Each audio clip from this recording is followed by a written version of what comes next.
Hello guys, solution is the best में आपका स्वागत है। आज मैं आपके साथ डिस्कस करने वाली हूँ फोर्थ और सिक्स सेमेस्टर का जो सिलेबस है और जो स्टडी मटेरियल्स वगैरह जहाँ से डाउनलोड करते हैं, तो मैं वही आपके साथ डिस्कस करने वाली हूँ। ऑल सिलेबस ऑल सब्जेक्ट्स से क्या क्या आपके सब्जेक्ट्स हैं और आपके कौन कौन से सब्जेक्ट्स आपके जो सिक्स सेमेस्टर में है मैं आपको पढ़ाऊँगी, वो सब मैं आपके साथ डिस्कस करने वाली हूँ। जैसा कि आप सब लोग जानते हैं कि फिफ्थ और थर्ड सेमेस्टर के एग्ज़ाम्स फाइनली ख़त्म हो चुके हैं। अब आती है फोर्थ और सिक्स सेमेस्टर की बारी। तो जो सिक्स सेमेस्टर के एग्ज़ाम्स, जहाँ तक हम जानते हैं, हर 6 महीने में एग्ज़ाम्स होते हैं सेमेस्टर वाइज के। तो जो एग्ज़ाम का जो सेमेस्टर वाइज का जो टर्म है वो होते हैं मई जून में और नवंबर दिसंबर में जो एग्ज़ाम्स होते हैं हर 6 महीने में। जैसा कि आप लोग जानते हैं कि सिक्स सेमेस्टर का और फोर्थ सेमेस्टर का जो एग्ज़ाम्स होने वाला है वो है मई और जून में जो होने वाले हैं। तो अभी आपके पास बहुत वक्त है, क्योंकि थर्ड और फिफ्थ सेमेस्टर में इतना टाइम नहीं मिल पाया था प्रिपरेशन के लिए। तो फोर्थ और सिक्स सेमेस्टर में भी बहुत वक्त है, तो मैं आपको हर सब्जेक्ट से रिलेटेड जो इंपॉर्टेंट क्वेश्चन है मैं आपको प्रोवाइड करवाऊँगी। तो अब डिस्कस कर लेते हैं सिलेबस के बारे में। आप लोग बुक्स का, स्टडी मटेरियल का वेट मत करना, क्योंकि ऑफलाइन आप जहाँ तक जानते हो आप लोग कि जो ऑफलाइन जब एग्ज़ाम्स होते हैं तो एग्ज़ाम्स के कुछ टाइम पहले, 1 महीना पहले से ही हमें बुक्स वगैरह मिलनी शुरू होती है और ड्यू के जो पोर्टल है वहाँ पे अवेलेबल होती है बुक ओनली। तो आप वहाँ से उसकी प्रिपरेशन स्टार्ट कर दीजिएगा। बाकी जितना मैं पॉसिबल हो सके मैं आपको प्रोवाइड करवाऊँगी इंपॉर्टेंट क्वेश्चंस, ताकि एग्ज़ाम्स में आप कवर कर सकें। दूसरी चीज़, आपको क्या करना है कि जो पोर्टल है, पोर्टल में जाके हमें सबसे पहले क्या करना है कि जो साइट है www.salt.du.ac.in, आपको यहाँ जाना है। यहाँ पे आपको CBCS का सिस्टम का कुछ मिलेगा, पोर्टल जो है उनका ड्यू की तरफ से। तो यहाँ पे आपको क्या करना है, सबसे पहले आपको सिलेबस डाउनलोड करना है। स्टडी मटेरियल तो यहाँ पे अवेलेबल है, स्टडी मटेरियल सिलेबस के अकॉर्डिंग ही आपको प्रिपरेशन करनी है, उसकी सिलेबस के अकॉर्डिंग। तो आपको सबसे पहले क्या करना है, सबसे पहले आपको सिलेबस UG पे जाना है, क्योंकि अंडर ग्रेजुएशन होते हैं और सिलेबस PG होता है जो मास्टर्स वगैरह करते हैं, पोस्ट ग्रेजुएशन वगैरह। तो यहाँ पे 6 सेमेस्टर्स यहाँ पे हैं, तो हर सेमेस्टर का यहाँ पे सिलेबस दे रखा है। तो आपको क्या करना है, फोर्थ सेमेस्टर का और सिक्स सेमेस्टर का BA प्रोग्राम का आपको यहाँ से क्लिक करके, यहाँ से फोर्थ सेमेस्टर यहाँ से क्लिक करके आपको यहाँ से डाउनलोड कर लेना है, फोर्थ और सिक्स सेमेस्टर का। पहले जो सिक्स सेमेस्टर का सिलेबस है ये देख लेते हैं कि कौन कौन से सब्जेक्ट्स वगैरह हैं जो मिले हैं आपको। डिसिप्लिन के सब्जेक्ट्स जिनको मिले हैं, जैसे कि यहाँ पे एजुकेशन है, जिनके पास फोर्थ सेमेस्टर फिफ्थ सेमेस्टर में था education in a plural society, तो उनको एजुकेशन डिसिप्लिन में पढ़नी है, education in India policy and practice. Economics जिसके पास थी, economics development and policy in India, वो 1 थी, लेकिन ये है पॉलिसी इन इंडिया 2, तो ये आपको पढ़ना है। सेकंड है इंग्लिश डिसिप्लिन, जिनके पास थी उसके पास ये है कि वर्ल्ड लिटरेचर उनको पढ़नी है। हिंदी जिनके पास थी उसके पास ये है कि विशेष अध्ययन एक प्रमुख साहित्यकार कवि। तो ये डिसिप्लिन के सब्जेक्ट्स हैं। अब आई फिफ्थ सेमेस्टर की जो मेन और मैक्सिमम बच्चों के पास है, हिस्ट्री एंड पॉल साइंस। बाकी सब्जेक्ट्स तो हैं काफ़ी बच्चों के पास, मगर मैक्सिमम जो हैं सब्जेक्ट्स हिस्ट्री और पॉल साइंस है। तो वो डिस्कस कर लेते हैं कि क्या है इसमें। जिनके पास था issues in 20th century world history 1, उनके पास होगी issues in 20th century world history 2। World history 1 का जो सिलेबस था वो चेंज हुआ था। चेंज होने की वजह से काफ़ी बच्चे कंफ्यूज हो रहे थे कि क्या पढ़ लें क्या ना पढ़ें। तो ये जो सिलेबस है ये जानेंगे आगे कि क्या सिलेबस है इनका, उसी के अकॉर्डिंग मैं आपको स्टडी मटेरियल्स वगैरह भी दिखाऊंगी बुक में क्या क्या सिलेबस दे रखा है। अब मेन टॉपिक इसमें क्या है, फिफ्थ जो था अंडरस्टैंडिंग ग्लोबलाइजेशन, अब जाके मिली है, जो फिफ्थ सेमेस्टर में थी प्रशासन एवं लोकनीति, जो फिफ्थ सेमेस्टर में बुक थी, जिसमें आप लोगों को पढ़ना था कि लोक प्रशासन वगैरह के बारे में, लोक नीति के बारे में वो बताना था। इसमें public administration and public policy, administration and public policy जो था वो इसमें बताना था। और जो पॉल साइंस है इसमें सिक्स सेमेस्टर में मिली है अंडरस्टैंडिंग ग्लोबलाइजेशन। तो जिन जिन बच्चों के जो जो सब्जेक्ट्स हैं सिक्स सेमेस्टर में यहाँ से देख लीजिएगा। और उसी के अकॉर्डिंग आप कमेंट कर दीजिएगा ताकि मैं उससे रिलेटेड जो हैंड रिटन नोट्स हैं मैं आपको प्रोवाइड करवा सकूं। तो आप कमेंट्स में जो सब्जेक्ट्स हैं और उसके नाम वगैरह लिख दीजिएगा। नेक्स्ट है स्किल्स में काफ़ी बच्चों के पास थी एजुकेशन, मैक्सिमम बच्चों के पास एजुकेशन थी। जिन बच्चों ने पोल साइंस ली थी, your laws and your right, उनके पास पोल साइंस अगर वो 6 सेमेस्टर में लेते हैं कॉन्फ्लिक्ट एंड पीस बिल्डिंग। पहले बता दूं, जैसे कि आप लोग जानते हैं डिसिप्लिन के सब्जेक्ट्स चेंज नहीं होते, वही सब्जेक्ट्स रहते हैं, बट टॉपिक्स चेंज हो जाते हैं। और स्किल्स में काफ़ी बच्चे चेंज भी कर चुके हैं, स्किल्स और जनरल इलेक्टिव के अलग अलग सब्जेक्ट्स लिए हैं। काफ़ी बच्चे 5th सेमेस्टर में कन्फ्यूज़ हुए थे कि जनरल इलेक्टिव में वो सब्जेक्ट नहीं चूज़ कर सकते जो सब्जेक्ट्स हमने डिसिप्लिन में ले रखे हों। तो ये कन्फ्यूज़न मैं आपको दूर कर दूं कि वो सब्जेक्ट्स आप ले सकते हैं। 5th सेमेस्टर में भी काफ़ी बच्चों ने लिए थे, 6th सेमेस्टर में वो सब्जेक्ट्स ले सकते हैं। अब जिन बच्चों ने चूज़ कर लिया है तो मैं आपको बता दूं, स्किल्स में जिन बच्चों ने, वैसे तो मैक्सिमम बच्चों ने एजुकेशन ली थी, एजुकेशन टॉपिक था उसके ऊपर, making the work place inclusive जिनके पास थी एजुकेशन, तो उनको अगर वो 6 सेमेस्टर में लेते हैं स्किल्स में, तो जिनके पास एजुकेशन है, तो एजुकेशन में इनके पास है मीडिया इन एजुकेशन, संचार के बारे में इसमें बताना है, मीडिया के बारे में बताना है इसमें। इसमें संचार वगैरह के बारे में भी बता रखा है, मीडिया के बारे में बता रखा है कि जो भी मीडिया है लोगों तक पहुंच अपनी बनाने का जो है इम्पोर्टेंस वगैरह उसमें बता रखी है। तो ये टॉपिक है। और हिस्ट्री जिनके पास थी, वो भी हिस्ट्री अगर लेते हैं तो उनके पास है radio and cinema in India. Economics जिनके पास थी, उनके पास है basic computational techniques for data analysis, तो ये भी है। और पॉलिटिकल साइंस में जिन बच्चों ने ली है वो है कॉन्फ्लिक्ट एंड पीस बिल्डिंग।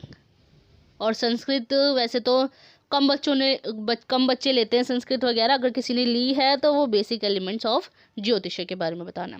अब आती है जनरल इलेक्टिव की बारी कि जिन्होंने इकोनॉमिक्स ली है वो है principle of micro economics, English ली है media and communication skills, Hindi ली है तो हिंदी सिनेमा और उसका अध्ययन।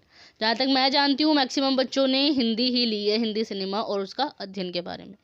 अब आती है हिस्ट्री ली है तो दिल्ली थ्रू द एजेस दे रखा है, पॉलिटिकल साइंस ली है तो human rights, gender and environment के बारे में बताना है इसमें, संस्कृत ली है तो political thoughts in Sanskrit subject है। लास्ट है कॉमर्स, जिनके पास कॉमर्स अगर जिन्होंने ली है वो है बिजनेस मैनेजमेंट। ये थे 6 सेमेस्टर के जो सिलेबस थे। अब मैं जो बता रही हूँ कि जिन बच्चों ने जो सब्जेक्ट्स लिए हैं उसके सिलेबस अच्छे से पहले बुक से मैच करके देख लेना और उसके बाद ही आप अपनी प्रिपरेशन स्टार्ट करना है, क्योंकि लास्ट टाइम ऐसा हुआ था कि हिस्ट्री का सिलेबस चेंज था, तो उसी के अकॉर्डिंग प्रिपरेशन करने में काफ़ी बच्चों को परेशानी आई थी। अब देख लेते हैं 4 सेमेस्टर का क्या सिलेबस है। 4 सेमेस्टर जो है कोर कोर्स का, ये डिसिप्लिन जिसे बोला जाता है, कोर कोर्स में डिसिप्लिन के सब्जेक्ट्स होते हैं, तो कंफ्यूज मत होना इसमें कि क्या है। फर्स्ट है इकोनॉमिक्स, जिसका है principles of micro economics, discipline में इसमें दे रखा है कोर कोर्स में। Education and understanding human learning and cognitions, English discipline में है कि literary cross currents, selections from living literatures and anthology of pros and poetry. Hindi syllabus है अन्य गद्य विधाएं, जिनके पास हिंदी डिसिप्लिन का सब्जेक्ट है वो उनके पास 4 सेमेस्टर में अन्य गद्य विधाएं ये टॉपिक आएगा। 5th है हिस्ट्री ऑफ इंडिया, 1700 से 1950 में जो भी घटनाएं हुई हैं वो बताना है इसमें। और ये टॉपिक मैंने पूरा कवर करवा दिया, सारे इंपॉर्टेंट क्वेश्चंस मैंने इसके कवर करवा दिए, तो आप इसकी जो प्लेलिस्ट है आप जाके मेरे चैनल पे देख सकते हैं। नेक्स्ट है इसमें कि मैथमेटिक्स जिनके पास है वो एनालिसिस के बारे में पढ़ेंगे। NHE जो है वो उनके पास है पब्लिक हेल्थ न्यूट्रिशन। 8th है political science, introduction to international relations, इसके भी मैंने इंपॉर्टेंट क्वेश्चन सारे प्रोवाइड करवा दिए हैं, उसका भी आप चैनल पे जाके पूरी वीडियो आप देख सकते हैं, वही इंपॉर्टेंट क्वेश्चंस हैं, अगर कुछ लगेगा तो मैं आपको करवा दूँगी। नेक्स्ट है जिनके पास डिसिप्लिन में संस्कृत है वो संस्कृत ग्रामर के बारे में पढ़ेंगे। अब आती है स्किल्स में काफ़ी बच्चों ने रिफ्लेक्टिव लर्निंग के बारे में पढ़ा है कि एजुकेशन ली है काफ़ी बच्चों ने रिफ्लेक्टिव लर्निंग, जहाँ तक मैं जानती हूँ, और लेते भी मैक्सिमम बच्चे एजुकेशन ही है स्किल्स में। बाकी अगर कोई लेता है तो इकोनॉमिक्स में डाटा एनालिसिस, एजुकेशन में रिफ्लेक्टिव लर्निंग, अगर इंग्लिश लिया है तो उसमें ट्रांसलेशन स्टडीज़ फॉर दो students who have not opted in semester 3, मतलब कि सेमेस्टर 3 में जिन लोगों ने नहीं लिए इंग्लिश वो ले सकती हैं ये। उसके बाद आती है history, history achieves and museum. जो भी हिस्ट्री जिन बच्चों ने ली है वो है उनके पास अचीव्स एंड म्यूजियम। संस्कृत है इंडियन आर्किटेक्चर सिस्टम। अब आती है जो MIL के सब्जेक्ट्स होते हैं। MIL के सब्जेक्ट्स मैं बता देती हूँ आपको क्या करना है इसमें। इंग्लिश जिनको लेनी है, इंग्लिश वो बच्चे लेंगे जो इंग्लिश लैंग्वेज थ्रू लिटरेचर 2 जिसे बोला जाता है, इंग्लिश फ्लुएंसी 2 भी है, इंग्लिश प्रोफिशिएंसी 2 है।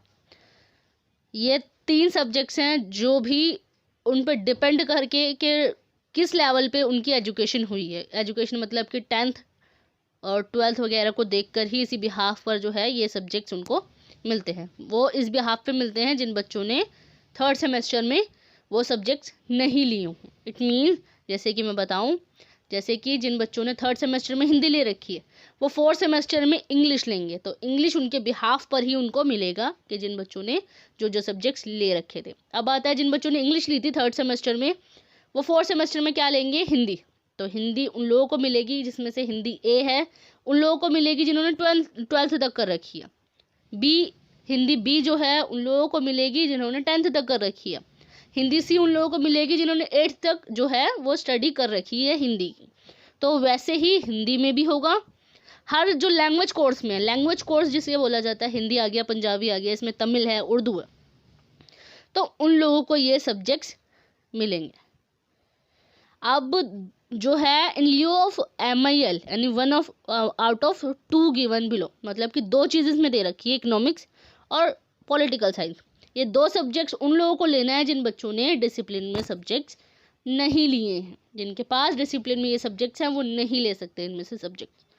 बाकी जो है लैंग्वेज कोर्स जिसमें से मैंने हिंदी करवाई है काफ़ी बच्चों को, बाकी तो पंजाबी और तमिल उर्दू कोई लेता नहीं है। वैसे जिन बच्चों ने अगर हिंदी ली है तो हिंदी में मैंने हिंदी A कवर करवा दिया है पूरा 4th सेमेस्टर में, और वही क्वेश्चंस आपको रिपीट होंगे, वही चैप्टर वाइज आपको करने होंगे। तो उसका भी जो है मैंने चैनल पे जाके आप वहाँ से देख सकते हैं। अब आती है हिंदी B और हिंदी C, जिन बच्चों ने ली है वो मैं आपको कवर करवा दूँगी। तो ये कुछ सब्जेक्ट्स हैं। आप जैसे कि मैंने बताया है 6 सेमेस्टर में भी सिलेबस में भी और 4th सेमेस्टर के सिलेबस में भी मैं आपको बताती हूँ कि आपको डिस्क्रिप्शन में क्या करना है, सेमेस्टर का नाम, सब्जेक्ट्स जिन बच्चों ने ले रखे हैं 4th और 6th सेमेस्टर में उनके नाम और जो चैप्टर का नाम है आपको लिखना है। उससे रिलेटेड जो मैं हैंड रिटन नोट्स हैं मैं आपको प्रोवाइड करवाती रहूँगी। दूसरी चीज़ मैं आपको बता दूँ कि काफ़ी बच्चे इस चीज़ के लिए भी क्वेश्चंस करेंगे कि रिज़ल्ट कब तक आएगा 4th और 6th सेमेस्टर का। तो मैं रिज़ल्ट का मैं आपको बता दूँ तो 4th और 6th सेमेस्टर के एग्ज़ाम से 1 महीने या 1.5 महीने पहले रिज़ल्ट आ सकता है। इससे पहले रिज़ल्ट जैसे कि आप लोग जानते हैं कि फरवरी में 1st सेमेस्टर के एग्ज़ाम स्टार्ट है, तो उसके बाद ही आप लोगों का रिज़ल्ट आने के चांसेस हो सकते हैं मार्च या अप्रैल में। और काफ़ी बच्चे बुक्स का वेट करेंगे कि बुक्स आएंगी तभी हम पढ़ेंगे, तो बुक्स का वेट मत करना। बुक्स का वेट करोगे तो 1 महीने, जहाँ तक मैं जानती हूँ, जैसे कि आप लोगों को भी एक्सपीरियंस होगा इस चीज़ का कि जो बुक्स वगैरह हैं आपको एग्ज़ाम से 1 मंथ एगो ही मिलती हैं। तो आपको बुक्स का वेट नहीं करना, आपको प्रिपरेशन करनी है। और 6 सेमेस्टर के लिए स्पेशली बोलता हूँ, आप लोगों का लास्ट ईयर है, अपना साल बर्बाद मत करना, वरना 1 साल के लिए आप लटक के रह जाएंगे। तो इसलिए प्लीज़ आप अपनी प्रिपरेशन बहुत अच्छे से करें। बाकी मैं आपकी प्रिपरेशन करवाने में आपकी हेल्प करूँगी। And thanks for watching my video.